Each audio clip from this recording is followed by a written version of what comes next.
got home from Flamingo late, just trying to get everything situated. Wow. So that was it a good trip? You had to get out of that wind? Yeah, no, good trip today. Very windy, but yeah, good trip. Overall, good trip.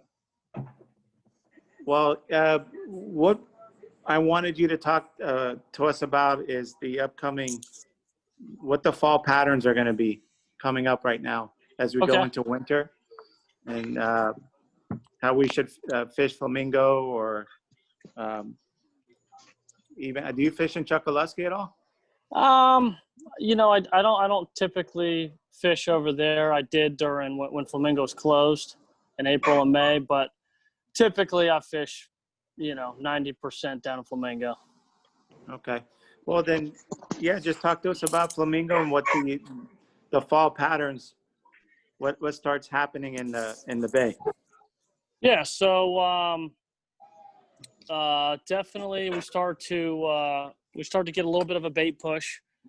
Today was actually the first day I saw a good amount of bait out on the Gulf Coast, and it only gets better, in the next couple of months as we push full into the fall and into the winter. This is definitely one of my favorite times of year to fish, because we're still getting a lot of rain, but we're on the tail end of our rainy season, so a lot of fresh water in the park, which is always a good thing.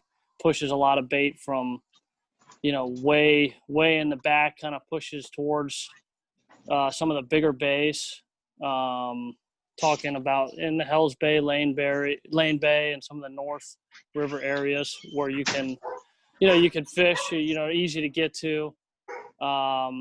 So that's the one thing I like to do this time of year. On the Gulf Coast, like we fished today, absolutely ton of bait. That northeast wind blew a lot of water out.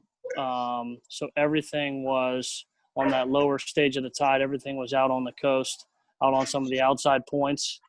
So that was good. A ton of little tarpon. This is, the last couple of years, like I know you guys know, that fish down there regularly. The last couple of years, there's a lot of fish in the whole system right now. We've had a couple good spawn seasons, I guess, for lack of better words, and there is a ton of redfish in places I've never caught redfish before or consistently.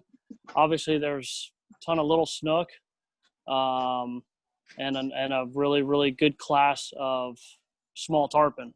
So that's been fishing overall pretty good. I agree. Last time we went to Whitewater, it was loaded with tarpon. I mean, loaded everywhere, everywhere. Yeah. I mean, Coupe Bay today, not to interrupt you, but Coupe Bay today, just absolutely loaded with tarpon.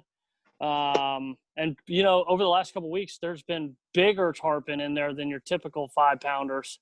We got into 40-pounders today, which was pretty cool, which I hardly ever see that. Was that on, was it on live mullet, or is that what you're seeing, or was it artificials mainly?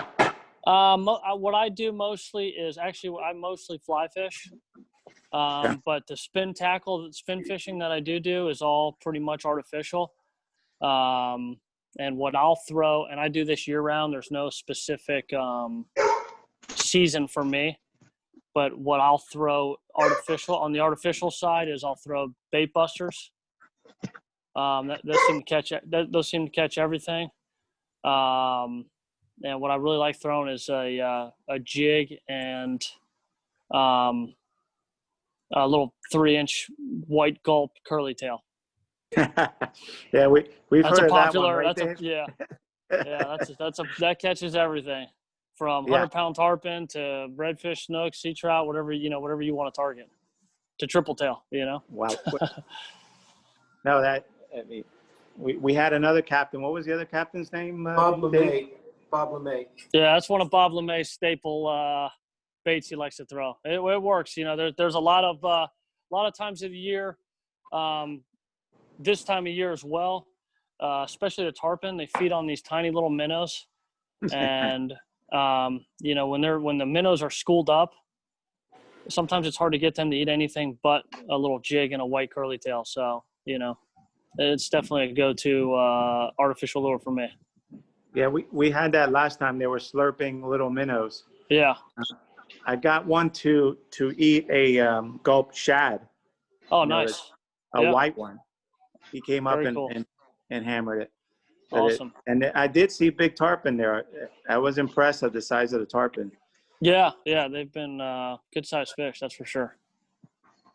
As we go into October, the redfish just get more and more back there, right? As it gets a little bit cooler, or Yeah, as they get cooler, and I think what ends up happening, and this is just kind of from fishing back there a bunch, and I'm talking specifically anywhere from Hells Bay, Lane Bay, Whitewater.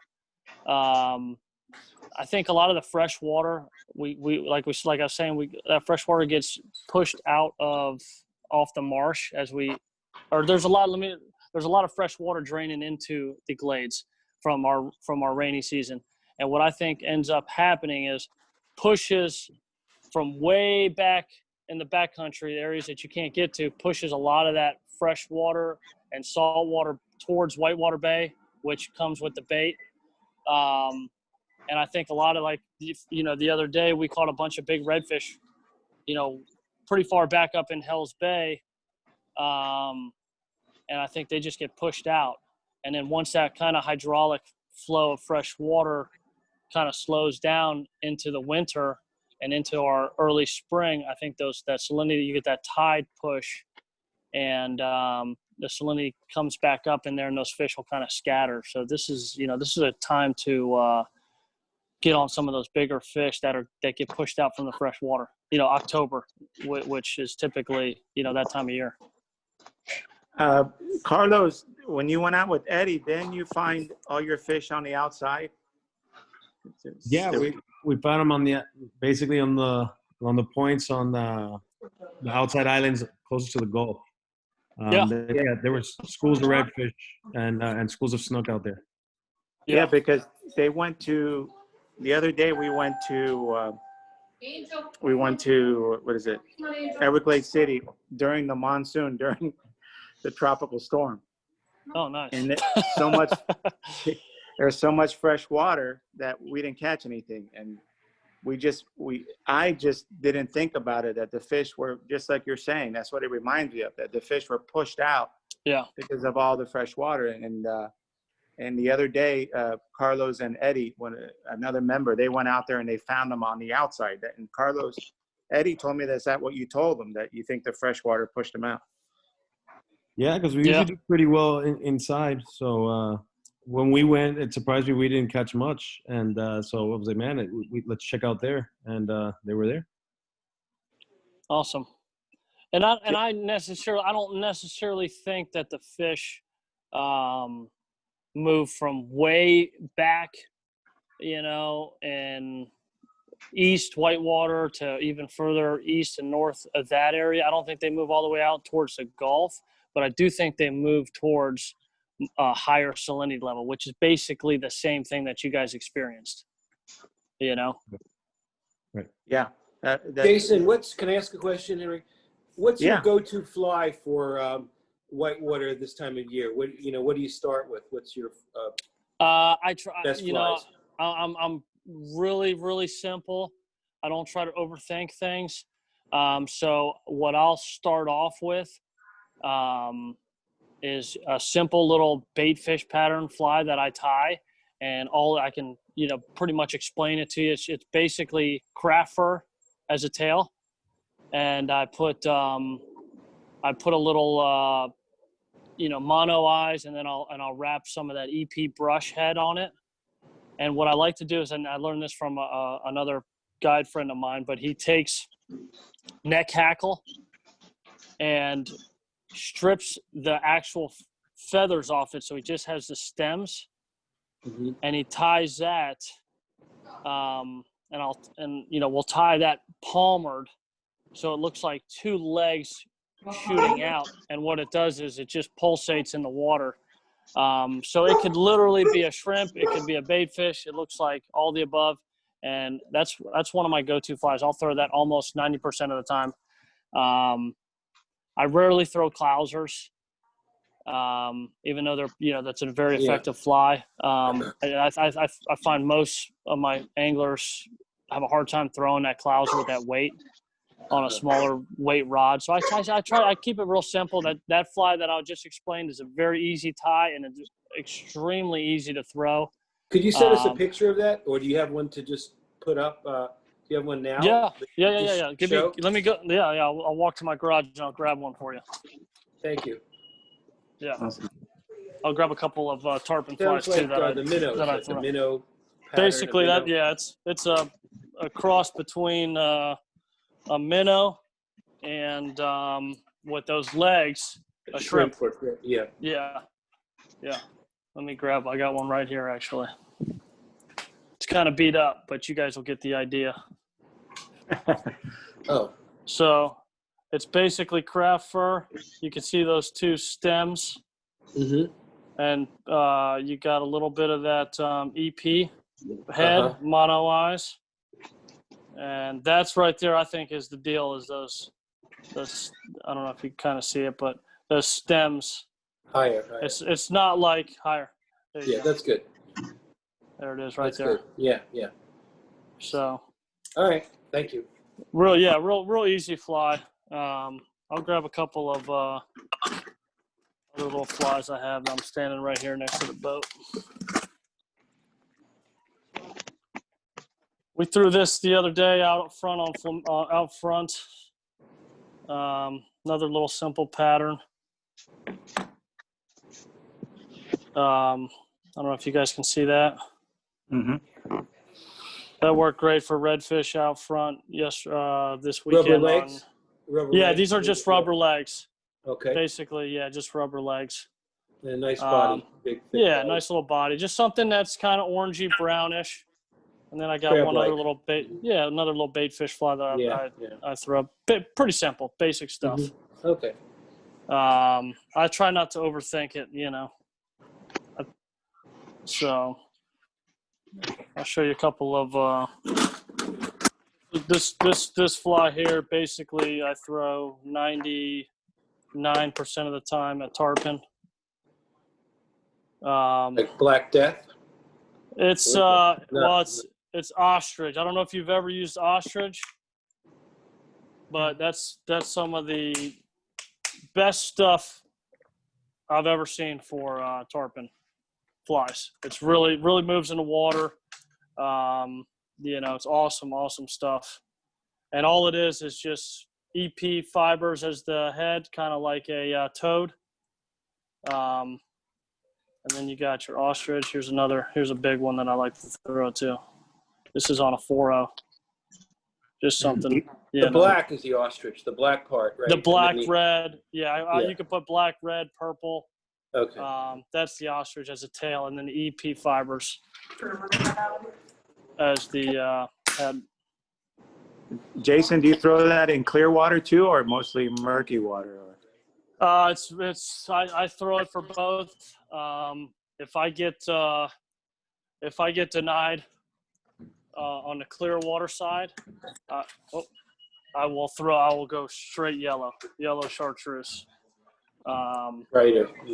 Yeah, just a little bit brighter, but definitely the muddy. Even when you're snook fishing, I'll use those tarpon flies if the water's a little dirty. And redfish eat them, snook eat them.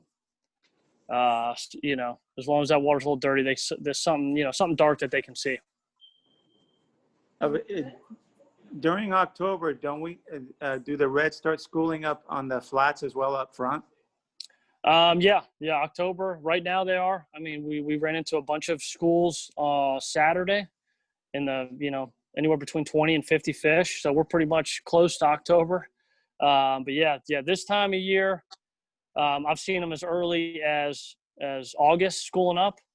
But this time of year, going into September, October, and even early November, depending on the weather, great, lot of big schools right out front, right on snakebite.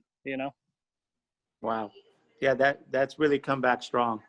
That's come back strong. So I pulled Saturday. I pulled from Porpoise Point to Snakebite Channel, and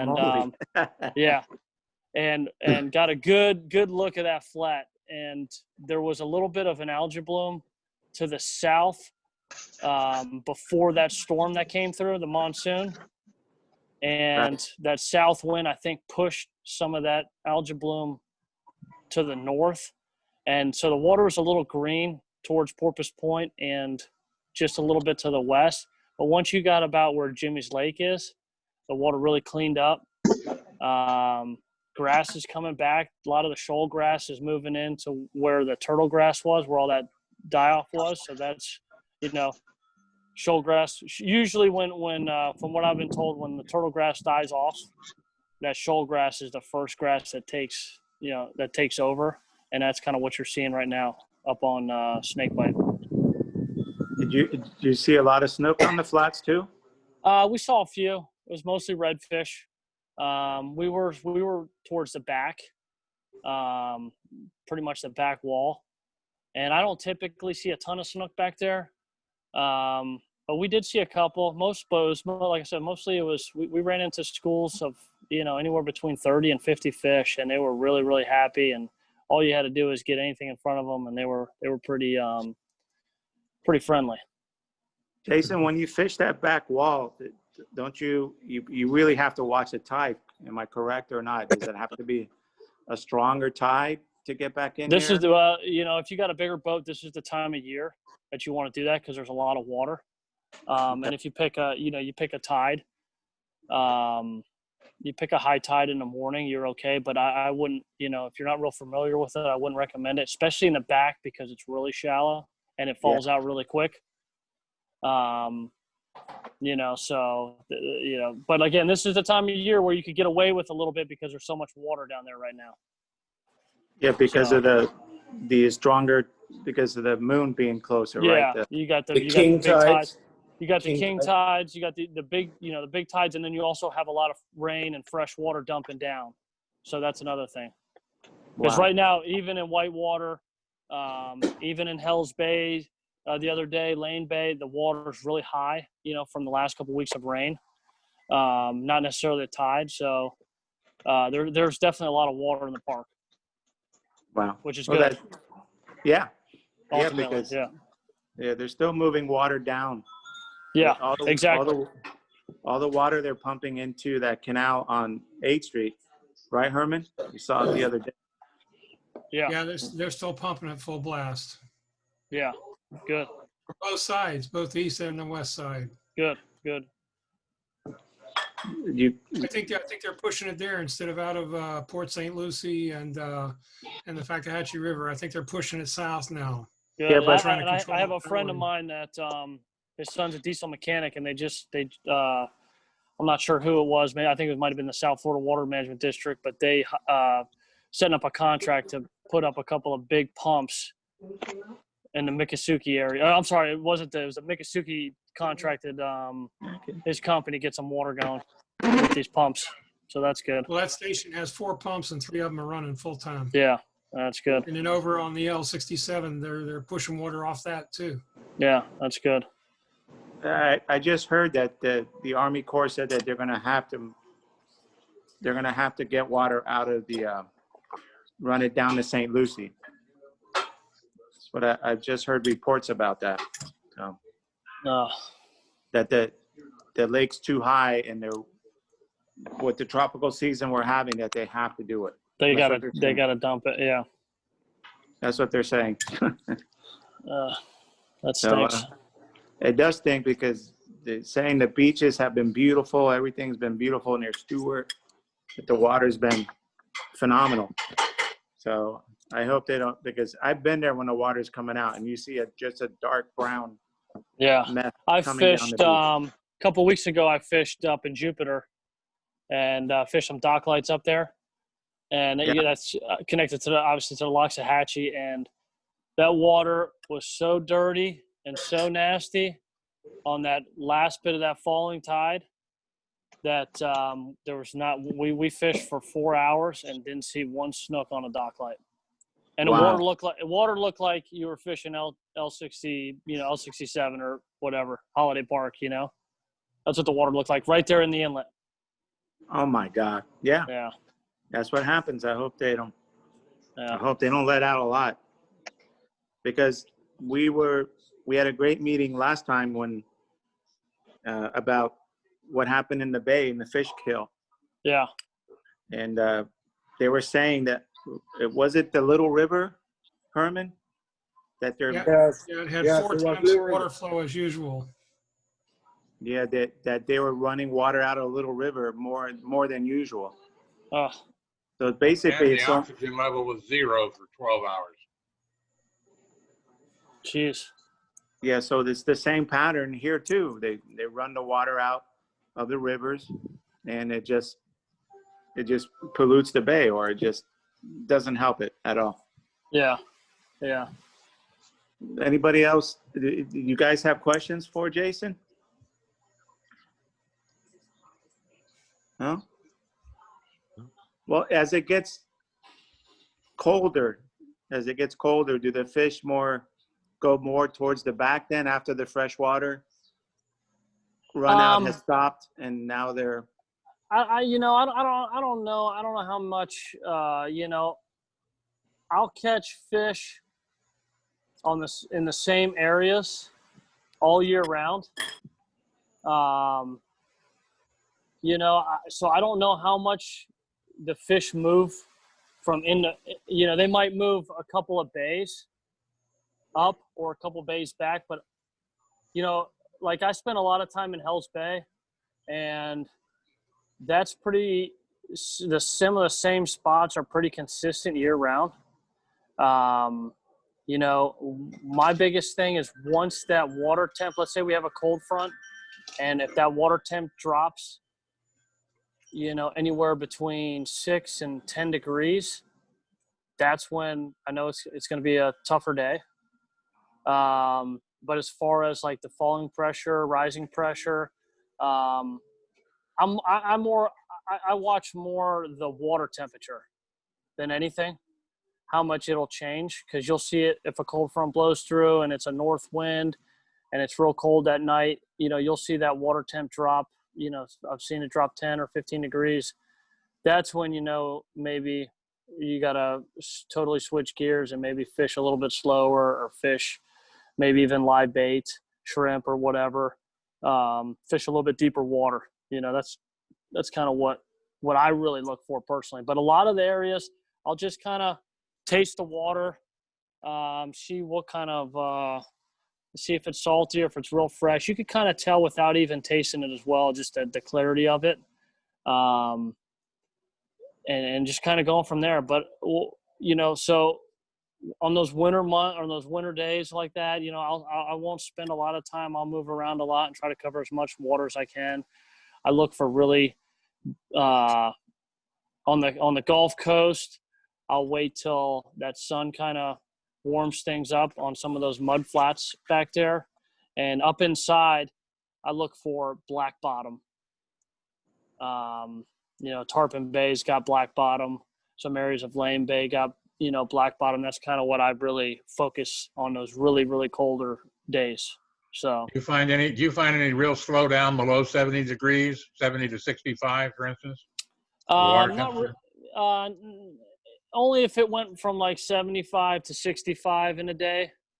But snook, for some of the areas that I'm fishing, I think the snook stay pretty active.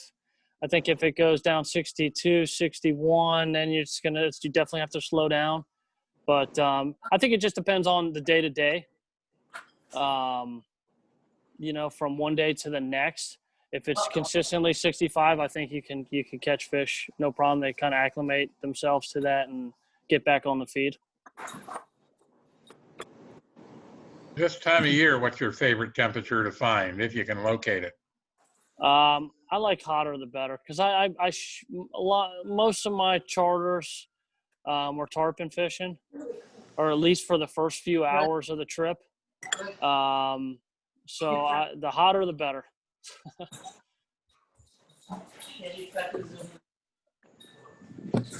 all right. Got any other question, guys? Well, Jason, I wanted to, I guess we're done. Thank you so much for coming and showing up for us. we do have a YouTube account. Jason, tell us how we can get in touch with you. Your website, your phone number. Yeah, my website is www.risingtidecharters.com. I don't know. Is it mulch? All right. Okay.